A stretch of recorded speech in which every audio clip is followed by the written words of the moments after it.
স্বৈরাচার পতনের এক দফার ডাকে ঘর ছেড়ে পুলিশের গুলিতে নিহত হন নারায়ণগঞ্জের গার্মেন্টসের নিরাপত্তা কর্মী গাজী সালাউদ্দিন।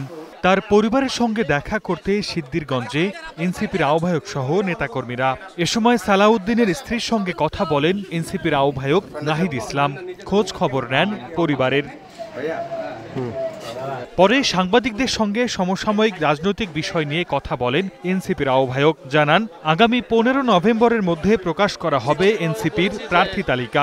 আমরা এককভাবে নির্বাচনের প্রস্তুতি নিচ্ছি এবং সেক্ষেত্রে আমরা 300 আসনই আমাদের লক্ষ্য।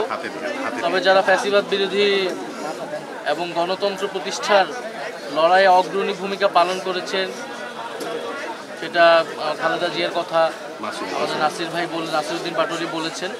ওনাদের বিষয়ে আমরা ওনাদের সম্মানে হয়তো আমরা সেসব জায়গায় আমরা প্রার্থী দিব না, বাট এছাড়া আমাদের সর্বাধিক আসলে আমরা আমাদের প্রার্থী শাপলাকলির জন্য আমরা প্রার্থী দিব।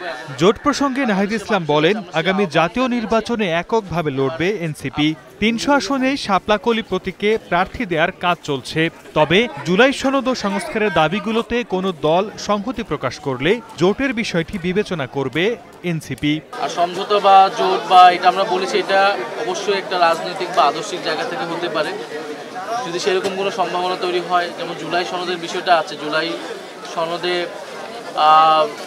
এই আমাদের যে সংস্কারের দাবিগুলো আছে, এই দাবিগুলোর সাথে যদি কোনো দল ঐক্যবদ্ধ বা সংহতি প্রকাশ করে, সেক্ষেত্রে আমরা জোটের বিষয়টা হয়তো বিবেচনা করব, বাট আমরা এখন পর্যন্ত এককভাবেই আগাচ্ছি।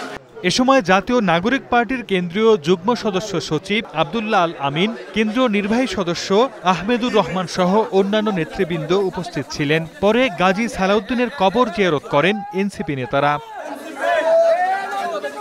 Desk report, star news.